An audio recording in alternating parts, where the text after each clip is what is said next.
time for One Man's Family now, and then it'll be time for the Quiz Kids. A full hour of entertainment. One Man's Family, then the Quiz Kids. One Man's Family, brought to you by TABCIN, Tabsin, the new improved antihistaminic tablet for the symptoms of colds and hay fever, made by Miles Laboratories, makers of Alka-Seltzer.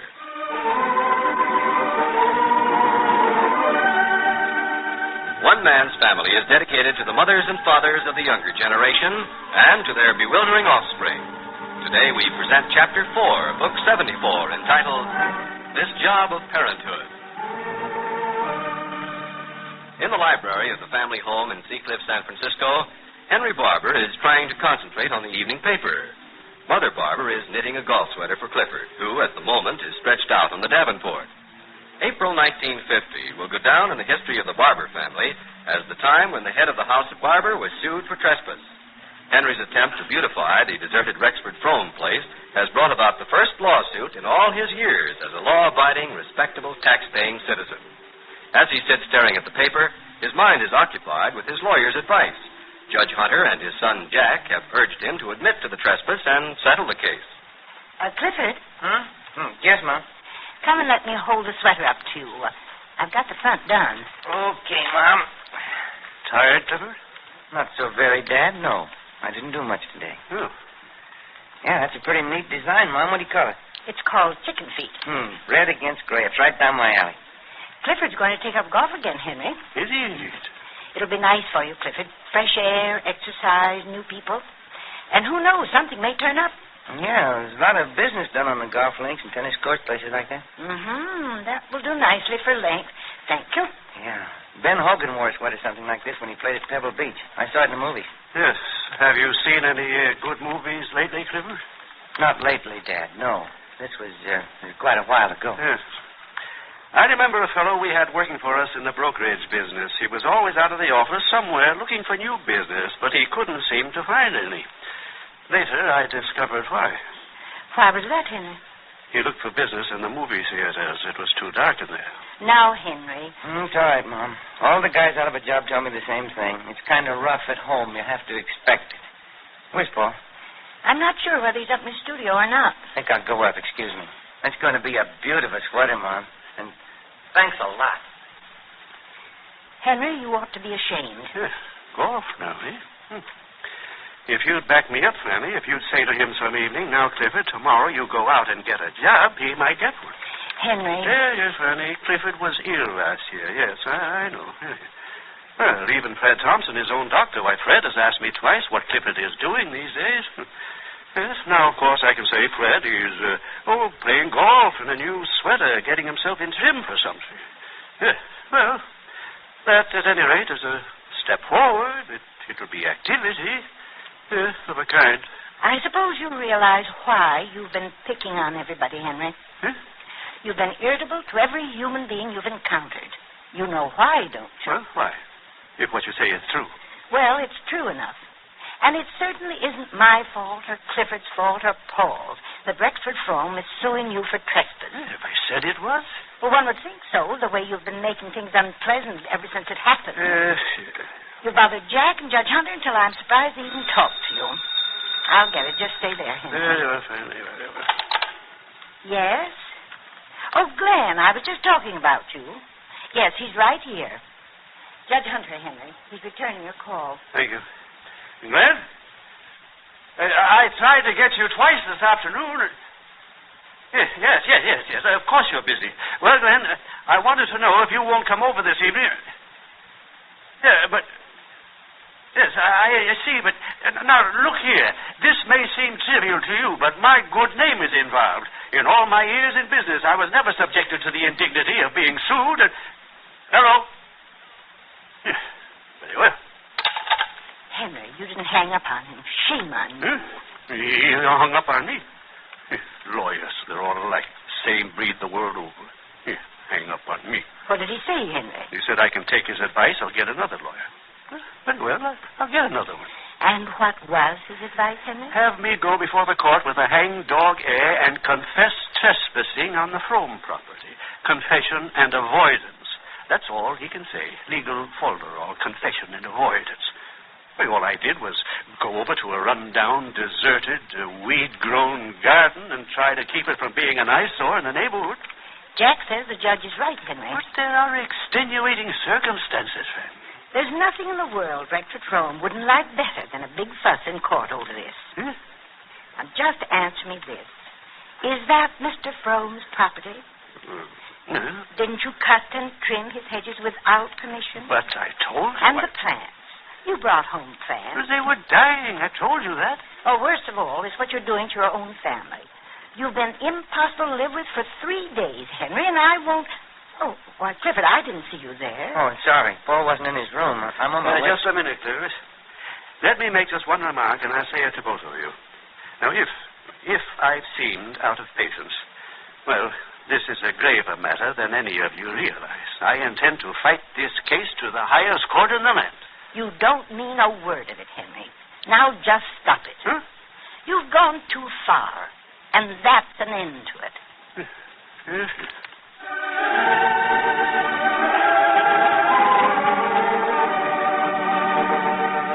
These bright spring days sort of inspire us to get out into the open, whether it means doing some work in the garden, playing 18 holes of golf, or taking a drive in the country with the family. Chances are you've spent some of this weekend outdoors. Trouble is, this spring weather can play tricks with its sudden showers and quick changes in temperature. That's when we're most likely to catch cold. And that's the time to remember Tabson. Yes, Tabson is the new, improved antihistaminic cold and hay fever tablet made by Miles Laboratories. And Tabson, T-A-B-C-I-N, can really check cold symptoms fast. Tabson gives you the benefit of a dependable antihistamine to check the sniffles and sneezes. But Tabson does even more to relieve cold discomfort. In addition, Tabson helps reduce fever and relieve the aches and pains of a cold. And there's a special ingredient in Tabson to counteract that dull, drowsy feeling. So remember, at the first sign of a spring cold, take Tabson quick. Feel better quick. Tabson is a smooth-coated tablet, easy to swallow, with no unpleasant aftertaste. Do you have a supply of Tabson on hand in your home? It's wise to be prepared so you can check cold symptoms fast. Get Tabson today. That's T-A-B-C-I-N. Tabson, the bright red tablets in the bright red package at all drugstores. Paul has just arrived at Claudia and Nicky's house, 6 blocks straight down from the family home. It seems as if somebody in the family is always burdening you with a problem, Paul. You see, we called you because we realize how fond Joan is of you, and... Now, here, will you stop apologizing? I'm delighted. Not only delighted, I'm flattered. And finally, I'm relieved to get away from home.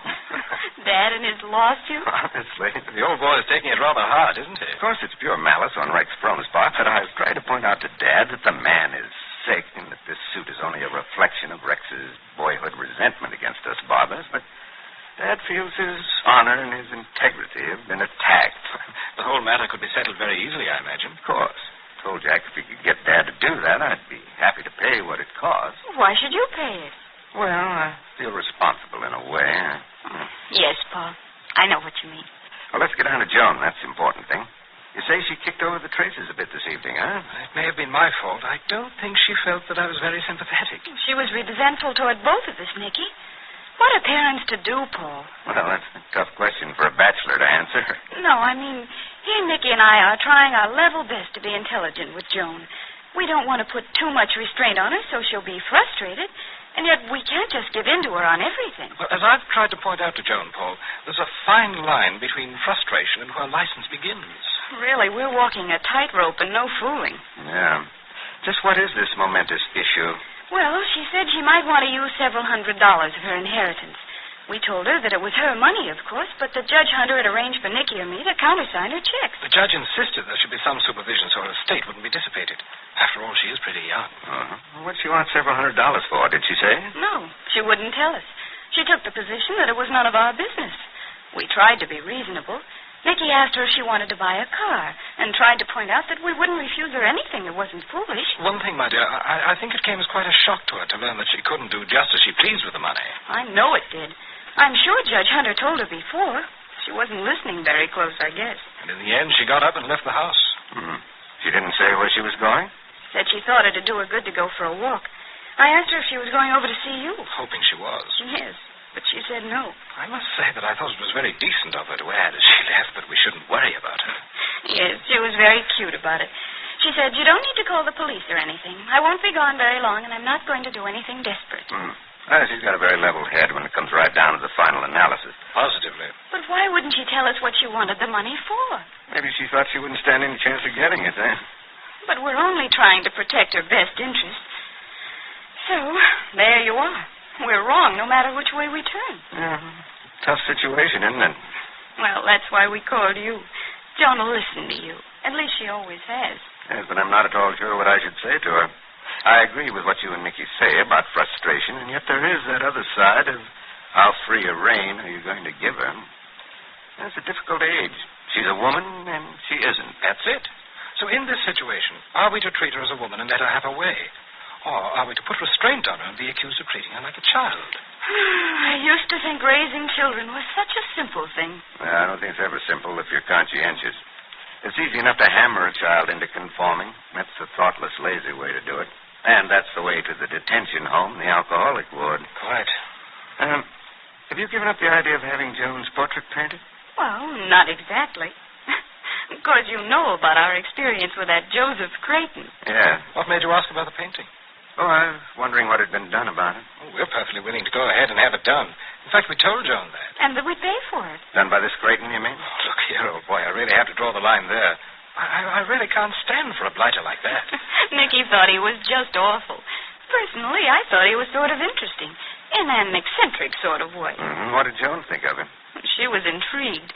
In fact, she looked him up in some art books. He apparently is a very good painter as far as that goes. Uh-huh. I say, Paul, what is it you're thinking? That Joan wanted the money to engage this chap? Oh, I don't know. Possible, isn't it? That's unthinkable. It's almost sordid. This fellow's all of 30 years of age. A most unconventional person. Are we going to permit her to pay him for his attention? That's what it would amount to. He told us in so many words he wasn't interested in painting her. Quite. Actually, she wouldn't be paying for a portrait. She'd be paying to be around the fellow. Oh, really, now we have to draw the line somewhere.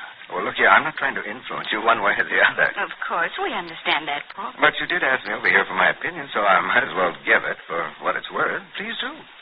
Joan may want this money for some entirely different purpose. We don't know. But let's assume she has her heart set on having this Creighton painter. Huh? Yes. Well, you say you would be willing to have it done, but not by him? I don't want her to get involved with him. I don't trust him. I don't like his type. Mm-hmm. Well, you may be quite right about him. I've never seen him. He may be a bounder and all the things you said about him. However, I'd feel a lot safer to have Joan seeing him here in your own house rather than meeting him someplace clandestinely. Paul, you think it's that serious? Well, it may not be serious at all, but if Joan's made up her mind she's going to see Joseph Creighton, she's going to do it. And it's going to be with your permission or without it. Now, you know Joan well enough to know that. I'm afraid he's right about that, Nicky. Nevertheless, I'm not going to invite trouble. And as I see it, that's what this Creighton represents. To be truthful, though, Nicky, we know absolutely nothing about him. He may be a perfect gentleman. I think I'm a better judge of character than that, my dear. If you don't mind, I'm inclined to sit back and see what develops. If we keep quiet, Joan may forget the whole thing. Not that I don't respect your opinion, Paul. Oh, please. I want you to follow your own judgment. I'd hate to have you take my advice and have it be wrong. Well, I think I'd better get along home. Don't think it'd be so good to have Joan find me here when she gets back. Sorry we brought you out. Anybody over home besides Mom and Dad when you left? Oh, Cliff, I suppose. I don't know if anybody else is around. I think people are jumping. Oh, this is my old golf bag, Mom. I just found it down in the basement. Come around the light where I can see you. I just brushed the cobwebs out of it. Doesn't look bad, does it? Why, Clifford, I'd forgotten all about that golf bag. Yeah, you and Dad gave it to me the year I was 17. And here's my good old meshie. Wooden shaft, see? Making the steel now. Hello. It's Hazel. In the library, Hazel. All right. Hiya. You shouldn't leave that door unlatched after dark, Mother. Whoop, I thought I'd locked it. You all alone? Mm-hmm. Dan had to go to a library board meeting, so I had him drop me off. Well, Cliff. Yeah, you remember these clubs? Weren't they a birthday present years and years ago? Christmas. I used to play golf with Dad then. Remember? Of course I do. Doesn't seem so very long ago, Cliff. Where is Father tonight? Upstairs, I guess. He's upstairs, sulking. What'd you say, Mother? He's just been impossible for 3 days, Hazel. I told him so tonight. Mom pinned his ears back with a vengeance. Now, Clifford. Hey, this club feels pretty good. Did you notice the sweater Mom's making for me, Hazel? Pattern's called chicken's feet. Yes, I saw it yesterday. You've done a lot, Mother. It goes very fast. You and Father haven't had a fuss, have you, Mother? Well, he's as grumpy as he can be. I bet Dan didn't want to come in, did he? What's that? Dad cornered him yesterday and talked his arm off. He heard enough about the lawsuit to last him for quite a while, didn't he?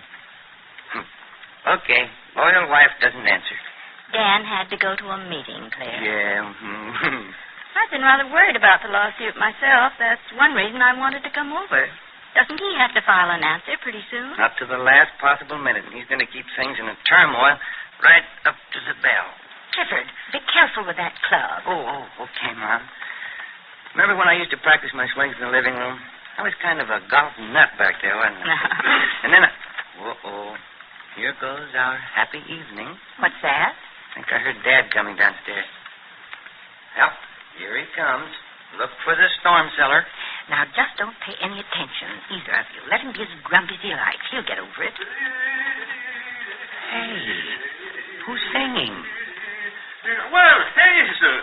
Well, when did you drop in? Are you all alone? Yes, hello, Father. Why didn't you tell me she was here, Fanny? Was that you? He went to a meeting. He'll pick me up in about an hour. Splendid. We've time for a nice chat, eh? Well, Cliff, what's all this? It's the golf club. Your mother and I gave you those clubs, didn't we? Good, sturdy, wooden clubs. They made things better in those days. Here, let me take that. Henry, do you feel all right? Top of the world, Fanny.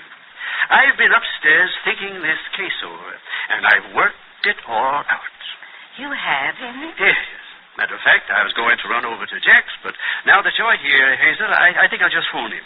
You go right ahead and do that, Henry. I'm glad you've worked it out. Yes.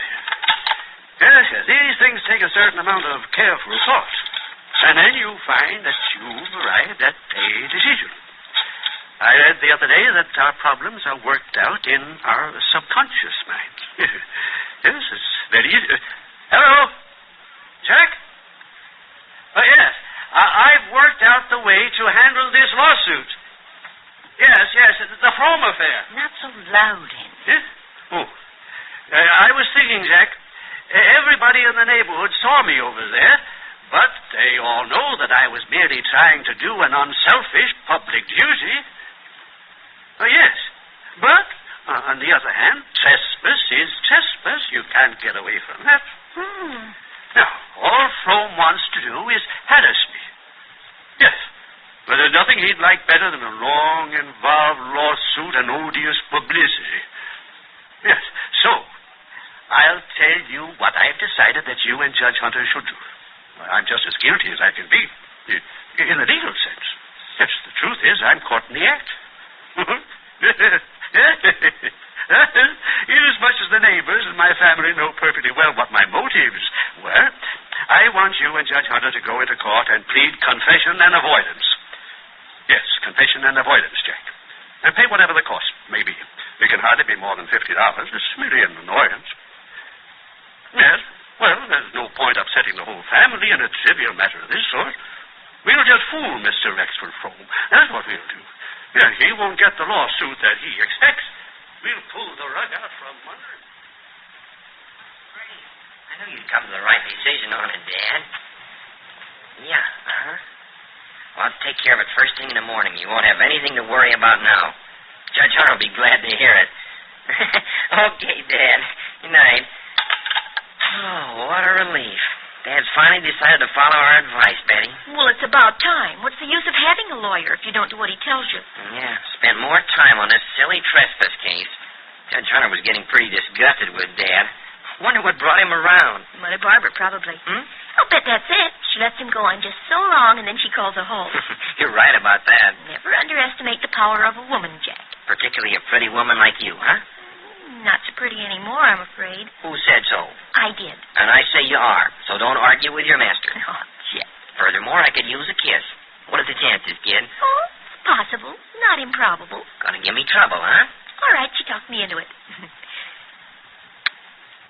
Oh, Jack, isn't it wonderful that we have each other?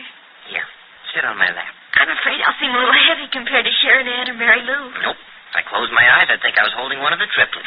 You feel all set up since you got that phone call. Were you worried about Father Barber?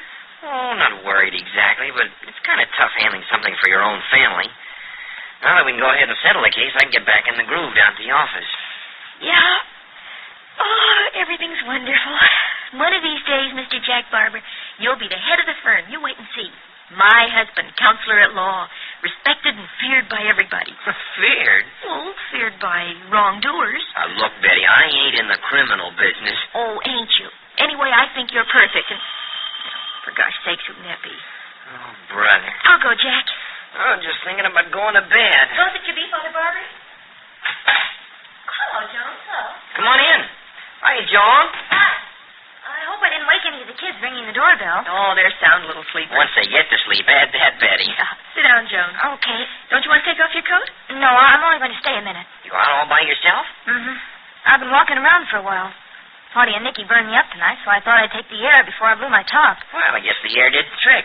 You seem calm enough now. I'm still burning inside, though. I walked by your house a couple of times, and then I decided to come in and take some of it out on you. Okay, fire away. Am I supposed to be in on this, too, or just Jack? Well, maybe neither of you. It depends. I wanted to ask Jack some questions about my inheritance. If you want to talk business, I'll go on upstairs. It's okay, Betty. There's no secret about this. I just wanted to clear up some things. Well, what seems to be your trouble, Joan? Has Judge Hunter turned everything over to you? You mean your estate? Yeah. Claudia and Nicky said you were handling it now. Well, some of the details, yes. But Judge Hunter's the trustee, Joan. He makes all the decisions, supervises the investments, all that sort of thing. What I want to know is this my money or not? Well, what you got on your 18th birthday is yours, sure. You got $5,000 cash, plus your monthly allowance. I brought all the stuff over and gave it to Claudia and Nicky myself. Didn't they explain it to you? What is it you don't understand? I don't understand why I can't do what I want with the money if it's mine. Judge Hunter or you or somebody's got it fixed, so Claudia or Nicky has to sign my check or it's no good. That's right. Well, I don't think it's right at all. Why do I have to have somebody supervising me like I was a child? Judge Hunter told me that the law considered me an adult as soon as I was 18. Well, if I'm an adult, why can't he treat me like one? Well, just a minute now. Take it easy, Joan. Let me explain something here. Did Grandmother Roberts put that in her will? Or was it Judge Hunter who decided that I wasn't responsible? Hey, honey. Why don't you let Jack explain it, Joan? Okay. You see, Joan, a trustee is subject to supervision by the court. He has to protect your estate. He has a great responsibility. And all that business about being an adult doesn't mean a thing. Well, of course it does. It's true that for most intents and purposes, you're an adult in the eyes of the law, but things like that are always subject to interpretation and qualification. Oh, sure. You talk just like Judge Hunter. Well, look, did you want to draw a check for some money and Claudia and Nicky refused to sign it? Is that your trouble? I don't know how much I might want yet. Well, aren't you jumping the gun a little? I'm sure they're going to be reasonable. The point is, we don't want you to do anything foolish. But supposing I don't think it's foolish and they do, then I can't do a thing about it. Not if it's contrary to their better judgment, no. There you are, just as I said. It really isn't my money at all. And as far as I'm concerned, you can tell Judge Hunter to keep the old money. Tell him to give it to the Red Cross where it'll do somebody some good. Certainly isn't doing me any good. He hasn't any power to do anything like that. Has plenty of power over me. Well, let's calm down now. What did you have in mind to do with this money you want? What business is it of anybody's what I want it for? Hey! Don't talk that way, Joan. Oh, I knew it wouldn't do me any good to ask you about it. And you can tell that old fuddy-duddy Judge Hunter what I think of him, too. Well, wait a minute, Joan. I'm sick of being treated like a child. Gosh, Betty, you think I ought to go after her? I certainly do not. I think she acted perfectly horrid. Really on the warpath, isn't she? I don't know why she should talk to you like that. It isn't your fault. Hi-ho, lack-a-day. Get one thing settled and something else pops up. Poor Jack. It was just such a little while ago that the law seemed such a pleasant occupation. Oh, you're tired. Let's go to bed. Okay, honey.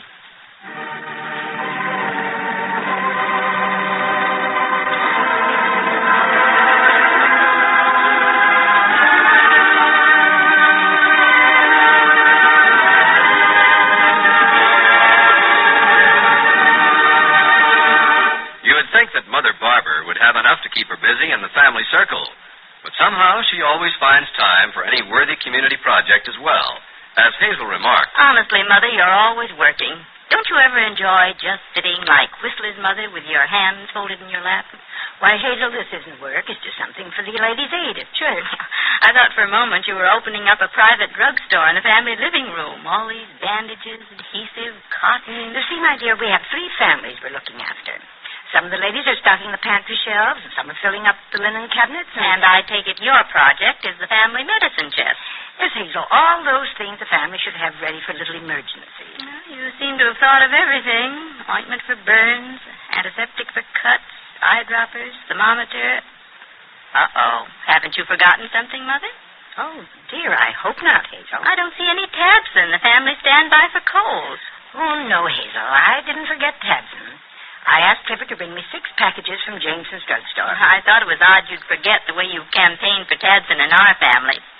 You know, the only member of the Murray household not in favor of Tabson's Pinky. Pinky? Why, Hazel, that's strange. Those tablets are so pleasant to take. Oh, he has no objection to taking it. It's just that in the old days, a cold gave Pinky an excuse to stay home from high school. Now, Tabson gets after a cold so fast, my non-academic son loses an opportunity to play hooky. well, Pinky notwithstanding, certainly most people welcome the opportunity to check cold symptoms fast. And Tabson, the new antihistaminic cold tablet, does just that. Tabson, spelled T-A-B-C-I-N, does more for you when you're suffering with a cold. Tabson is more than just another antihistaminic product. True, it does contain an effective antihistamine to check sniffles and sneezes and nose and throat irritation. But Tabson goes further. It also helps relieve the aches and pains of a cold and reduce fever. And Tabson contains still another dependable ingredient that helps offset drowsiness. Tabson is smooth-coated, easier to swallow. Yes, keep Tabson on hand in your home all the time. Then, when you first feel a cold coming on, take Tabson quick. T-A-B-C-I-N. Tabson for cold and hay fever symptoms. The bright red tablets in the bright red package at all drugstores.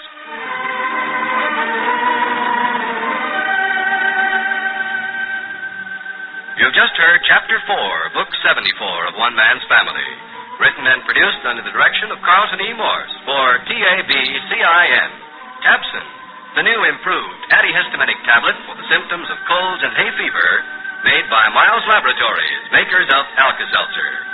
Chapter 5, entitled Joseph Creighton, Fraud or Genius, will come to you next week at this same time. And now the family invites you to stay tuned for the Quiz Kids, who follow immediately over most of these stations. Don't miss today's program, because Dr. Paul A. Whitty, Professor of Education, Northwestern University, will announce the winners of the Quiz Kids Best Teacher Contest for 1950.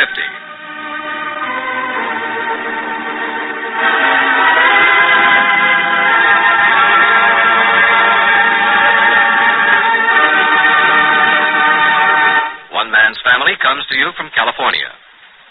Today, hear Harvest of Stars and American Album on NBC.